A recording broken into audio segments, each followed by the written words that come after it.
주님께서 여러분과 함께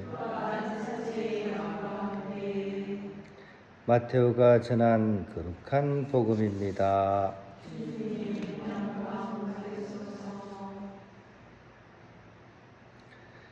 그때 예수님께서 티로와 시돈 지방으로 물러가셨다. 그런데 그 고장에서 어떤 가나안 부인이 나와 다윗의 자손이신 주님, 저에게 자비를 베풀어 주십시오. 제 딸이 호되게 마귀가 들렸습니다 하고 소리 질렀다. 예수님께서는 한마디도 대답하지 않으셨다. 제자들이 다가와 말하였다. 저 여자를 돌려보내십시오. 우리 뒤에서 소리 지르고 있습니다. 그제야 예수님께서 나는 오직 이스라엘 집안의 길 잃은 양들에게 파견되었을 뿐이다 하고 대답하셨다. 그러나 그 여자는 예수님께 와 엎드려 절하며 주님, 저를 도와주십시오 하고 청하였다. 예수님께서는 자녀들의 빵을 집어 강아지들에게 던져주는 것은 좋지 않다 하고 말씀하셨다. 그러자 그 여자가 주님, 그렇습니다. 그러나 강아지들도 주인의 상에서 떨어지는 부스러기는 먹습니다 하고 말하였다. 그때 예수님께서 그 여자에게 말씀하셨다. 아, 여인아, 내 믿음이 참으로 크구나. 내가 바라는 대로 될 것이다. 바로 그 시간에 그 여자의 딸이 낳았다. 주님의 말씀입니다.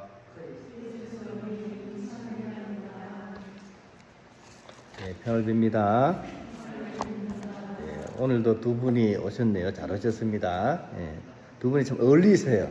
한 분은 할머니, 한 분은 이 젊은 이렇게 숙녀분이신 것 같고, 그죠? 오늘 이 미사를 통해서 또 이 수도원의 피정을 통해서 이렇게 좋은 시간, 좋은 체험 이렇게 하시기 바랍니다.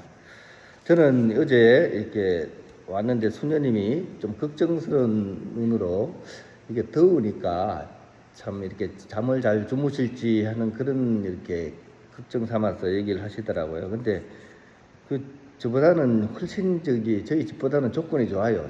선선하니, 그죠? 얼어 죽는 줄 알았어요, 그죠?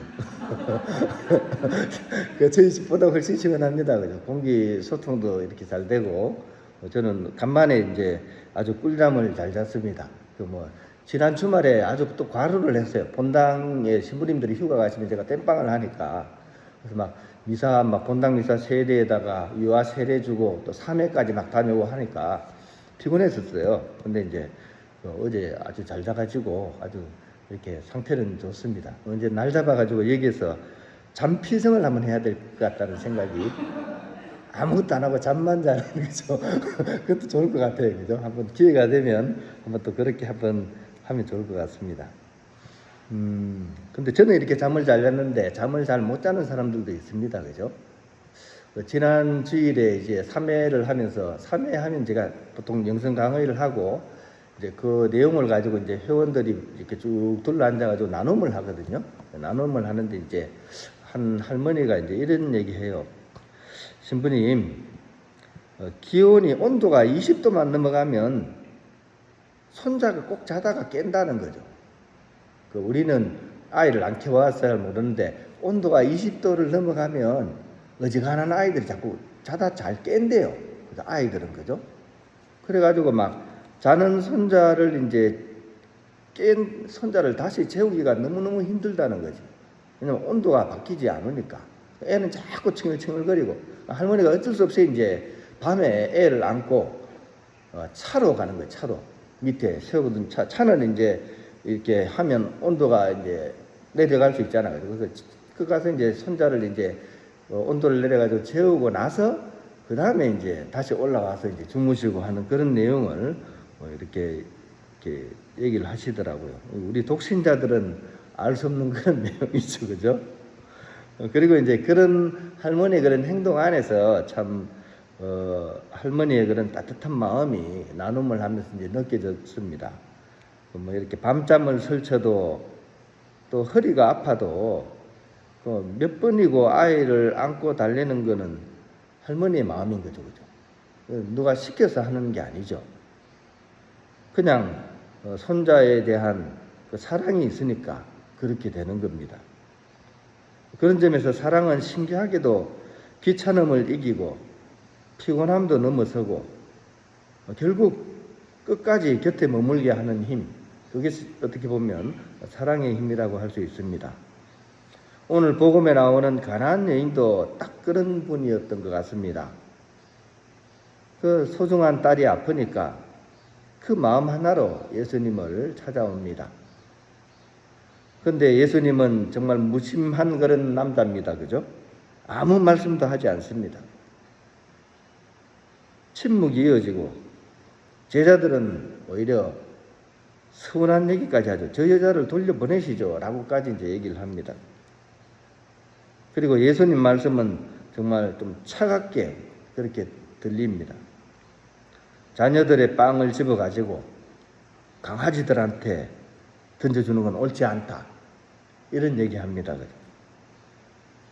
보통 사람이면 이제 여기서 마음이 꺾이죠. 그죠? 잘 먹고 잘 살아라. 그죠? 그리고 이제 돌아설 법한데 이 여인은 결코 물러서지 않습니다. 주님 맞습니다. 그런데 강아지들도 주인의 상에서 떨어지는 부스러기는 먹지 않습니까? 이렇게 얘기를 합니다. 이 말이 참 묘하죠. 그죠? 근데 부스러기 하면 별거 아닌 것 같지만 한편으로는 그죠? 식탁에서 떨어지는 빵 가루들을 한번 생각해 보세요. 굉장히 많습니다.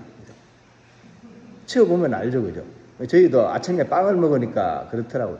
밥알은 몇 개 흐르면 치우기가 쉬워요. 근데 빵 가루는 이게 많더라고요. 그죠? 그러니까 먹다 보면 여기 떨어지고 저기 떨어지고 그걸 모으면 적지가 않습니다. 그죠? 그래서 그런지 오늘 복음에 나오는 여인은 바로 그 정도라도 충분하다고 믿었던 겁니다. 예수님께서 주시는 은총이라면 빵가루 작은 것 하나라도 충분히 자기 딸을 살릴 수 있다고 믿은 겁니다. 이 믿음이 대단하지 않습니까? 우리가 살다 보면 우리도 그런 순간이 많습니다. 기도는 하는데 내 삶에 아무런 변화가 없는 것 같은 그런 때가 있습니다. 스님들 표정 하나 많아. 그죠? 오늘 우리 침묵 표정을 이렇게 해도 그죠? 나한테 큰 변화가 있는 것 같지도 않아요. 그죠? 그럴 때가 많죠. 그죠? 나의 아픈 몸과 마음은 그냥 그대로인 것 같고, 그죠? 내가 가지고 있는 그 개인적인 문제는 쉽게 풀리지가 않습니다. 마음은 지쳐가죠. 그죠? 그럴 때 우리는 속으로 이렇게 얘기하죠. 하느님이 정말 계시기는 한 걸까? 계시다고 하더라도 나를 보고 있기는 한 걸까? 그런 생각이 듭니다. 오늘 복음은 바로 그 지점에서 우리에게 말을 걸어오고 있습니다. 믿음이라는 것이 내가 원하는 걸 얻어내는 힘, 그게 믿음이 아니라는 것입니다. 오히려 믿음은 하느님이 아무런 말씀 안 하시는 것처럼 느껴질 때도 놓치지 않는 마음, 심지어 왜 나를 이러는가 싶은 그런 상황에서도 멀어지지 않는 마음, 아무런 반응이 없어 보여도 그죠? 끝까지 그 기대를 놓치지 않는 것, 그것이 바로 믿음이라는 것입니다.